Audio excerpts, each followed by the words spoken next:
All right, so we're gonna do another Q&A. It's been a while since I've done one of these, and I think it's a great opportunity to kind of go through some of the most relevant and recent online arbitrage questions so that I can answer them in video format and really help a lot of other people out that might also have that question or a question very similar to it, okay? If you guys like these videos too, let me know down in the comment section and hit that like button, and maybe I'll make a few more and I'll compile some more questions that have been relevant and recent, okay? So we're gonna go through them. I've got 15 here and we're just gonna jump right into them. I'm gonna answer them, so I hope that they help you out. Also, if you have a question, feel free to drop it in the comments here and I'll answer it, and then maybe I'll add it in the future to another question and answer if enough people want to see that. So first and foremost, and I'll pop the pictures of these questions up on the screen for you so you can see them as I read them myself. And I apologize if I butcher any of these names, guys. It's bound to happen, but I apologize in advance. I'm very bad with name pronunciation. So Lori Colombe says, hi, is it 2,000 or 6,000 sales in a 6-month period to get ungated? So good question. It's nobody really knows, okay? So what she's referring to is going after maximum approval on Amazon, okay? So maximum approval is believed, to answer your question, is believed to be 2,000 sales in a 6-month period. And then once you hit that tier, and like I said, nobody really knows if this actually exists. It's just speculative, and people have said that when they roughly hit 2,000 sales in a 6-month period, they hit that imaginary maximum approval tier, right? And then you can just request to get ungated for any brand, and you get automatically accepted based on your sales history and your seller metrics, assuming your seller metrics are good at that point as well, right? And that is one way to basically bypass getting invoices for top brands. But to answer the question specifically, it is believed to be 2,000 sales in a 6-month period. So Days Gone By Record says, hi Brian, I'm going to be drop shipping on Poshmark, and I need to know if there's software available that checks the stock status for my product sources and automatically adjusts quantities as needed in my Poshmark account. For example, if my source is 6 p.m. for women's boots, will a software similar to Price Yak accurately and consistently track and adjust? So I basically know where this is going. He's asking if there's any software to basically track the Poshmark dropshipping business model. Now, no, not to my knowledge. It's not like dropshipping on eBay. It's not where you're going to be using a bunch of software. It's basically trial and error, and you're going to put in the upfront work and then see what works for you and then replicate it. So short answer is no, there aren't any to my knowledge, because you're not dropshipping on some platform like eBay where you can integrate software. You're using the Poshmark customers and the automation software to generate, potential leads and eyes on your listings, and then you're listing them from Amazon or other sites where you're getting 2-day or cheaper or faster shipping. So no, there's not any. One of the benefits of that business model is if you're willing to put the upfront work in, it's practically free money. However, it is work ahead of time. There's no software that's going to automate it for you. Now, there is Poshmark automation software that's going to share and kind of bring eyes to your closet, but not software that's going to, list for you or move listings over or, track inventory or anything like that. You have to set that up yourself, and I've done countless videos on how to basically worry about your inventory. One of the things that I will add to that, though, is God forbid you list something and then it's out of stock on Amazon, right? You don't have to worry about that really on Poshmark, because you're allowed to cancel the occasional order here and there. They're not going to penalize you for that like eBay or Amazon will. So you don't really have to worry about that. But one thing I would say is go after, proven listings, high-rated listings, even listings with badges on Amazon. The reason being is that whole seller's, idea right there, right? Their whole purpose is to make sure that that item is in stock because it's clearly selling well. So chances are, if it's highly rated or if it has a badge, it will always be in stock, or more often than not, it will be in stock, and you won't run into that issue. Good question though. So Brandon Lukaszewski says, yo Brian, I've never done Amazon FBA. Does your course show how to do the method in this video and send it into FBA? Also, will it show you how to set up your account? I'm a total noob, LOL, thanks. Great question, Brandon. So yes, my course basically shows you everything from A to Z. It does not show you how to set up your Amazon seller account, like how to actually physically sign up for one, because that's pretty easy, and I'm sure the majority of people can easily do that themselves. Although if you have a question, you can always drop it in the comments or shoot me an email, and I'd love to answer how to do that for you. But yes, everything after literally writing your name and signing up for your email account, everything to setting up your Amazon account, how to set up your inventory and your Seller Central to see those types of things, onto sourcing, sending into FBA, etc., etc. It's all in the course. Shameless plug. Link in the description for Online Arbitrage Pro 3.0, and I'm gonna let 2 more people into the course at 50% off. So the first 2 people to click the link in the description and go through that link and enroll will get the course at 50% off. If you go through the link and it says expired or the coupon code is no longer available, it just means 2 people have already claimed the code. So Anthony Ruddick says, "Hi Brian, great content. You mentioned that in order to have more products per month, you would need to create 9 different email accounts. Would I also have to use different IP addresses in order for this to work so that they don't get suspicious?" So basically what he's asking here is, this is pertaining to a video I did on Gmyle, which is a cashback website, but it's not a cashback website like Extreme Rebate, right? Or a cashback website like Tests On, or a cashback website like Rebate Key, for example, right? So it's not a website that hosts a bunch of cashback products of other sellers. Instead, Gmyle is its own business. It's a lot like eTech City, for example, right? If any of you guys know what that is. So Gmyle basically is its own company that offers cash back on their products for you to test them out. So you don't need different IP addresses to my knowledge for Gmyle, although you do need, like you alluded to, Anthony, you do need different emails. So just make 9 different emails and then slowly apply for different deals, and boom, you're in. So moving on, Drew Peters says, "Quick random question. I got a coupon product. When I opened it, it had 2 unattached items. So it came with 2 different items as part of the 1 item set, right? How do I make it clear to Amazon?" And he's referring to when he ships it into FBA. So he ordered a coupon product. It came with 2 different items in the thing that were supposed to be in the same set, right? And then how does he make it clear to Amazon when he sends it in to FBA, you know, that is one product and it is a set? So that's a great question, Drew. My best advice for you to do, you know, basically make it clear to Amazon would be to polybag it, right? Put both the items in a polybag. You can get polybags super cheap on Amazon or super cheap online. Put them in the same polybag, close the polybag, seal it, and then put the ASIN barcode on the outside of the polybag that will make it clear to Amazon when you send it into FBA that is a set and it is one product being sold as a set, okay? Great question though, I get that one a lot. So Monster Vodka says, "Does one already have to have the product? What if somebody purchases the book that you had super low? Or is that all real time and you literally made the price go down in minutes?" And this is a question referring to the book inventory repricing video that I did a couple days ago. So I'll make sure to drop that video if you haven't checked it out already up in the right hand corner as a card, and I'll also link it at the bottom of the description if you want to check it out at the end of this video. Basically what I did in that video is I took advantage of another seller's repricing software and the fact that they weren't manually paying attention to it and they didn't have stopgaps in place to basically not go lower than a certain price point on their products, right? I happen to notice that because I manually adjust a lot of my prices when I send, you know, valuable inventory into FBA, right? So what I did then is the price at the buy box was all the way up to 200, and they were slowly dropping their price like a cent or two below my price every time. So I dropped my price all the way down to $19. They dropped their price down to $19. I bought their book, and then I dropped my price. I raised my price all the way back up to 200, right? So now I'm going to make the 200. I completely kicked the other repricer off the listing, and I have another book coming in that I'm going to ship back into FBA and make that $200 margin potentially on, right?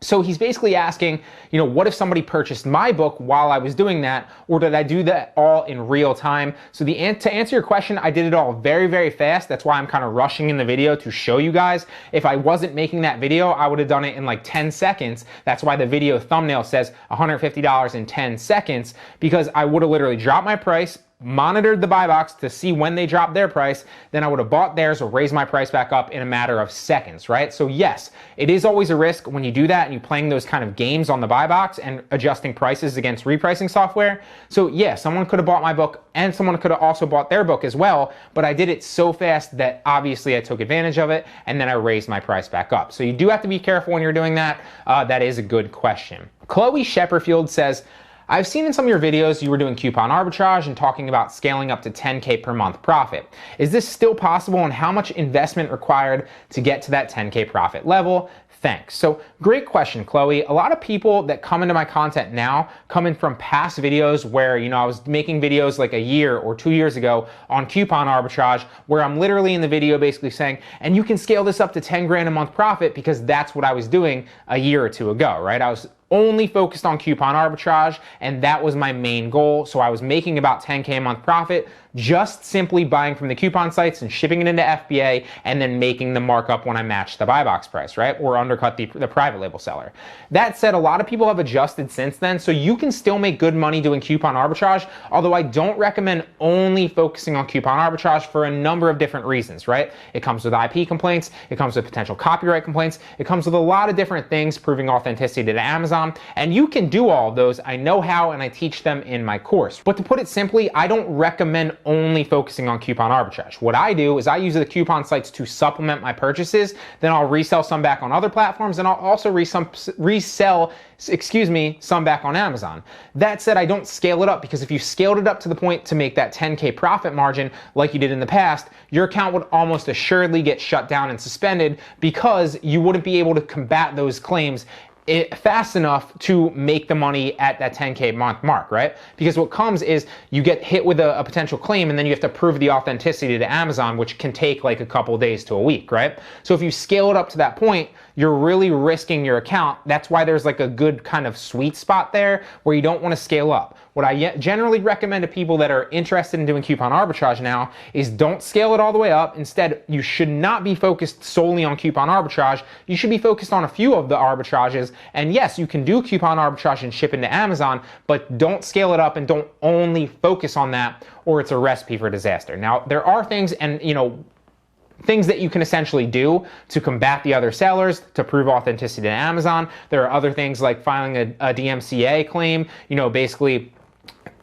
I'm not going to get into that in this video, but there are a number of different things, and there's an entire module in my course where I basically go over this for like an hour and a half. There's like 10 different lectures on why these happen, what you can do about them, why there's risk involved, and stuff like that. So it's really, really difficult to get into it. When people always ask me a question in the comments about this, I always kind of say, I can't really explain it to you, because it would literally take me an entire book length of the comment section to explain it, right? And I can't really make a 10 to 15 minute video, because there's so much more to talk about than in a 10 to 15 minute video. That's literally why there's like an hour and a half worth of content in a module dedicated to that in my course. The short answer, though, to answer your question specifically, Chloe, which was a good one, if you're focused on coupon arbitrage, yes, you can scale it, but it comes with a lot of risk. So I would say focus on coupon, and also mix and match other forms of arbitrage in there, so you're not solely reliant on only coupon arbitrage. So Frank Parisi says, hey Brian, thanks for all the value you provide here. Any tips on avoiding fake IP complaints? I just made my first couple of sales and I'm running into this issue. So literally the next question is right on that one that I was talking about. So yeah, exactly what I just said in the last answer to Chloe. There are ways to avoid them, and basically the best ways to avoid them are don't scale up, and then obviously send in the PNG invoice of the order ID, of the PNG picture of the invoice on that specific ASIN and order ID to Amazon when they ask for it right away. Another great way is to just simply source products that sell quickly. And another trick and this is like 3 or 4 of like 100 of them that I have in that module, is to delete your inventory, right? So as soon as something sells, delete it out of your inventory so there's no history of it. And then that's a really great way, so there's no, when Amazon does go through and file all the claims on that actual ASIN, it's no longer in your inventory, so you won't get hit with it. Gurgly Kovacs says, okay, thank thank you for the video. I have a couple of questions. It would be great if you could help. What could I do if I don't live in any of the listed countries? And he's referring to Extreme Rebate, I believe. Any of the listed countries, so the US, Germany, France, Italy, UK, etc., right? So should he ship them to a prep center in that country? How would I use a warehouse to store it? I imagine it would cost a lot while it's waiting for the sale, which would be weeks or months. So in this specific example, this is a good question. So you can do online arbitrage from anywhere in the world, right? And what I usually recommend is either source products on Amazon.com in the US and then use an Amazon or use a US FBA prep center to ship into Amazon, right? So all your products are staying in the US, right? And that is specifically when you're focused on shipping into Amazon and reselling back on Amazon, right? So that's like your book arbitrage.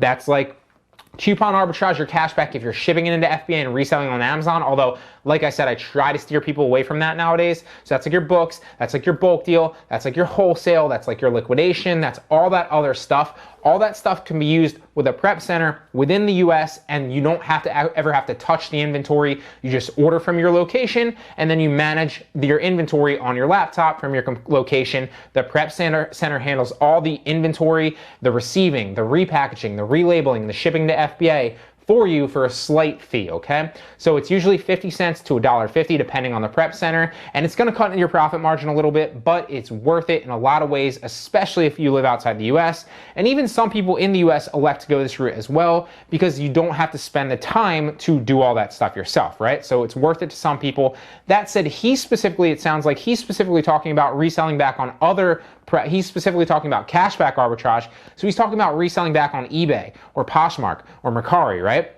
So in that specific aspect, what I would say to him is pick a different business model. If there's not an eBay in your local, depending on where he lives, he didn't specify. If there's not an eBay marketplace in your country, or there's not a marketplace to resell in your country, right? Then what I would recommend is picking a business model where you can utilize the Amazon FBA prep centers and you can order off Amazon and resell back on Amazon. So just to recap, that is your book arbitrage, your bulk deal arbitrage, your liquidation arbitrage, your wholesale arbitrage, etc. All those have playlists on this channel that you can check out. And then it doesn't matter your location. You can simply order to a prep center and then ship it into Amazon FBA and just manage everything on your Seller Central from your actual computer. So moving on, Amiz says, hello, Brian. Do you think it's ethical to sell others' products, right? So do you think it's ethical to sell other sellers' products? And I actually am going to read my response because I was going to answer this and I remember responding to this person. And they weren't like accusing me, but this is something that I get a lot from a lot of different people. So I really wanted to throw into this Q&A to make sure I hit it home. So I'm going to pop my response up on the screen as well, and I'll read it. So I'm assuming he's referring to the coupon arbitrage, which he was, because I remember this conversation.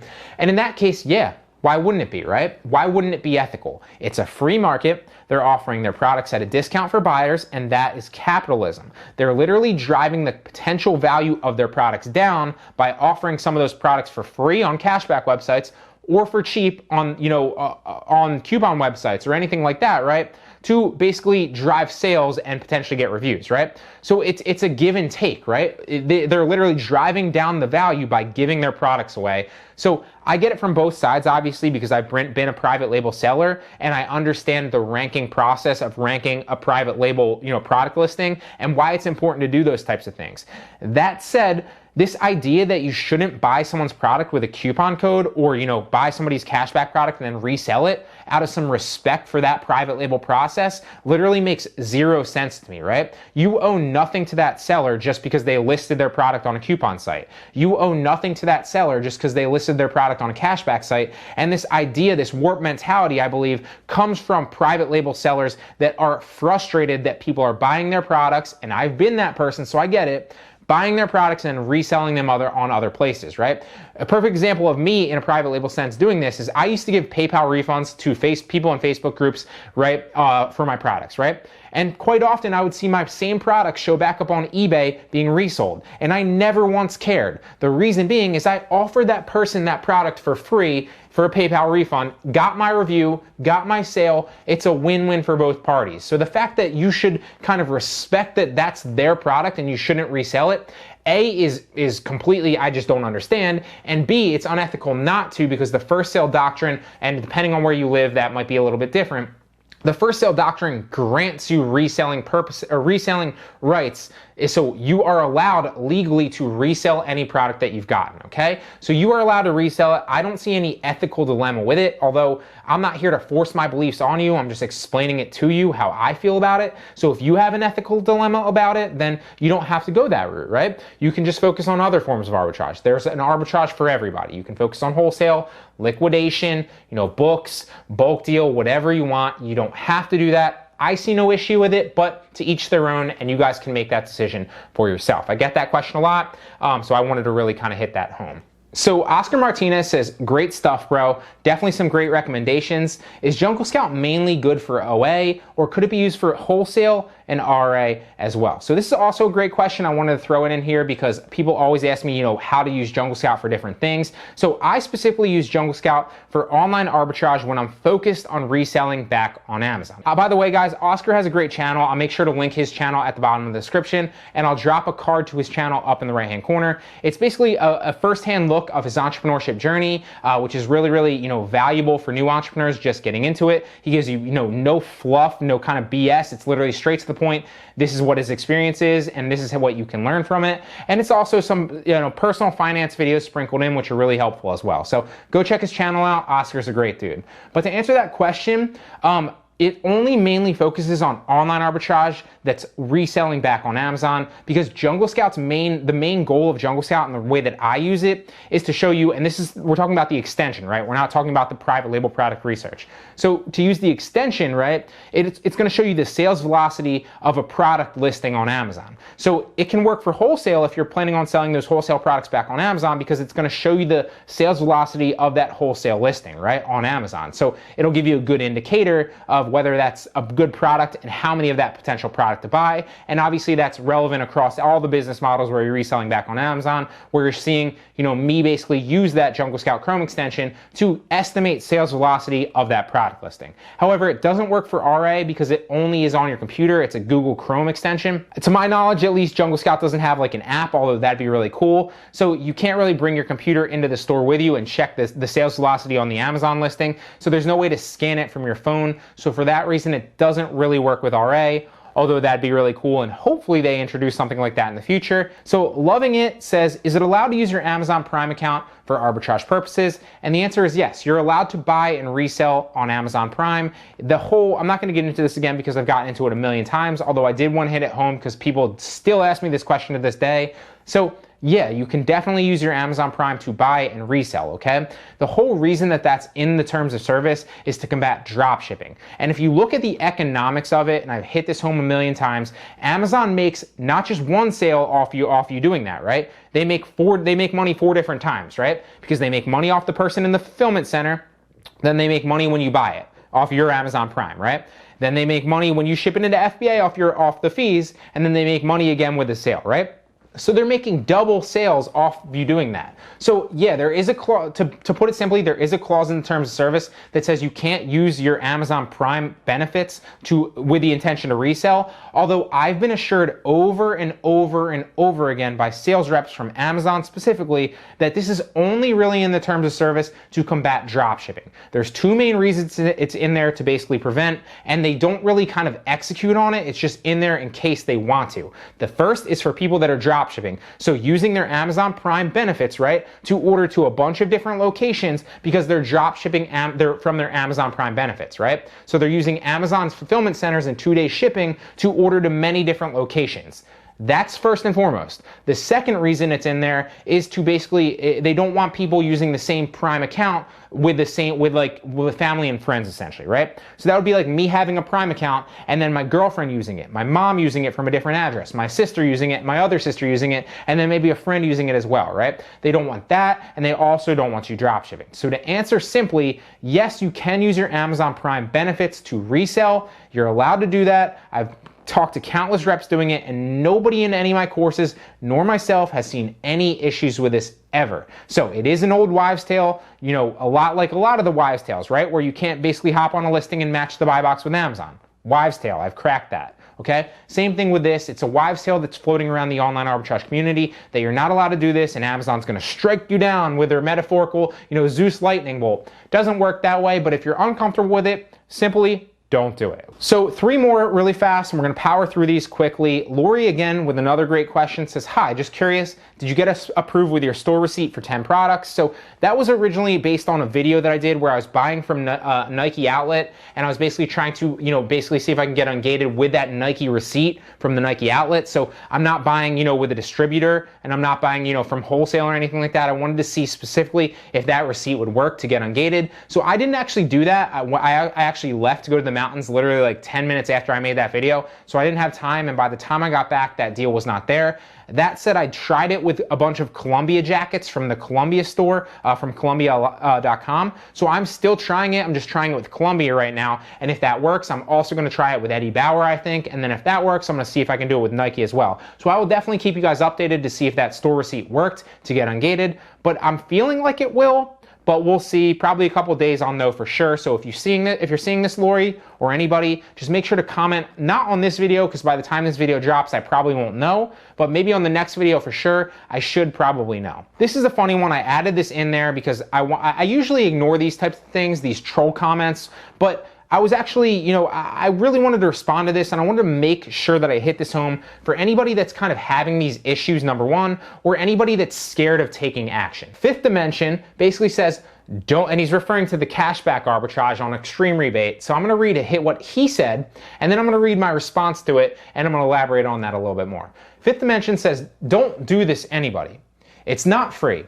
He doesn't tell you about the fees of PayPal for each product and Amazon tax, and the worst part about it is they don't always refund you what was agreed upon, or many times anything at all. And Extreme Rebate's customer service sucks. They don't respond much at all. I have had 10 items that they won't refund me no matter what I do, so I will have to return those from Amazon, and they will cost me for shipping as well. This guy is not fully honest with this video, and now I can't trust him with any of his stuff. Lies, lies, lies. So like I said, I usually don't respond to troll comments like this, or people that are, just having issues and kind of wanting to discourage others. Although for that reason, I did want to respond, right? Because I didn't want to just delete this comment, and I didn't want to just hide the comment, and I didn't want to just, ignore the comment, because it would have been sitting on my video, and then I basically wanted to respond to it so that anybody feeling scared and seeing this comment knows how I feel about it, okay? So first and foremost, of course there's PayPal fees, okay? Of course there's PayPal fees. There's not PayPal fees on every single order, but there will be PayPal fees on some things. So for example, if you're buying a cashback product that says that says it's $20 retail and you're getting $20 cash back, you might only end up you might get $20 cash back and then be breaking even, obviously, on zero. Or you might be getting like $19 cash back because you're paying the $1 PayPal fee. So if you can't make a margin on a free $20 product where you're paying $1 for it, same thing as coupon arbitrage, you're probably not cut out for e-commerce, which leads me into number 2, which is, this has got to be one of the easiest ways to make money online, doing the cashback arbitrage. And I've tried a million different things to make money online. This is the most surefire way that I know of for beginners to get in, literally risk-free, okay? Risk-free. And if you can't really make money doing this, A, you probably aren't cut out for e-commerce, or you need to try something different. But the key here is, if it's not working for you, don't scare other people away from taking action just because you can't make it work, okay? That's what I wanted to say to that. Also, you always get refunded on Extreme Rebate. I've never once run into an issue with Extreme Rebate. If somebody refunds you a little bit less, you contact Extreme Rebate, they contact the seller, and boom, you get refunded. If you don't get refunded in 72 hours or whatever it is, contact Extreme Rebate, they tell the seller, boom, you get refunded. I've claimed hundreds and hundreds and hundreds of products on this site, never had an issue. I have students that have claimed, tens and hundreds of products across hundreds of students, never had an issue, okay? Every once in a while you run into the seller that's a little bit stubborn or takes a little bit long, but that's not an issue because you can contact the website, who will contact the seller and make sure that you get your refund. Also, you can always return something on Amazon for free. You can use inaccurate website description, say it was an inaccurate website description, and return it 100% free. So you literally have zero risk. You can get the product for free or very, very cheap if there's a PayPal fee, still very, very cheap. You can resell it for 100% profit margin practically, and if for whatever reason you run into an issue, you can just return the product within 30 days, keep in mind, as inaccurate website description for a full refund. So don't let this person scare you. If you're thinking that way, chances are, maybe entrepreneurship isn't for you, because you're gonna have to take a risk no matter what business model you choose with entrepreneurship. And if you're not willing to take a risk on some of the cashback products, I hate to break it to you and I hate to be real with you, but if you're not willing to take a risk on something that low risk, chances are you won't be cut out for entrepreneurship, because every single day and every single week, right, I'm literally taking risks and high risks on my business to basically move it forward. And if you're not willing to take, a 50-cent risk or a $1 risk to see if you can make money, well, you're never going to take that first step, and then there's no way you're going to take the next step or the next step or the next step. So that's all I'm trying to say. I really wanted to get that out. Like I said, I usually ignore those, but I really wanted to hit that home. So finally, Drew Peters has another great question. Not sure if I asked this on the channel, but what about if an item has a paid warranty? What happens if you ship an item like that to a buyer and then they ask for the warranty and request a new item? So this is also a great question, Drew. So in this specific example, he's talking about coupon arbitrage, and when you're hopping on a listing that has a warranty from that seller. So you don't have to worry about any warranties as a third-party seller, because the warranty is only valid to the person that basically initiates it. Same thing with a coupon code, right? So if you hop on the listing and win the buy box, nobody will be able to purchase the warranty anymore, and the warranty will be void from the third-party seller, okay? So you don't have to worry about warranties from a third-party seller. I hope that makes sense. I hope you guys got value out of these questions. My voice is literally waning as I'm still speaking. It's been a long one. Remember, if you have a question, drop it in the comments. I'll answer it for you, and then maybe I'll answer it in the next Q&A video as well. If you like these videos, give me some feedback, and maybe I'll make another one really, really soon, because I really think that they help a lot of people out, and they give you different looks and different issues that come up for certain people, so you can basically address them preemptively when you're sourcing for online arbitrage. And with that being said, I'm gonna heal my voice up, and I'll see you in the next one.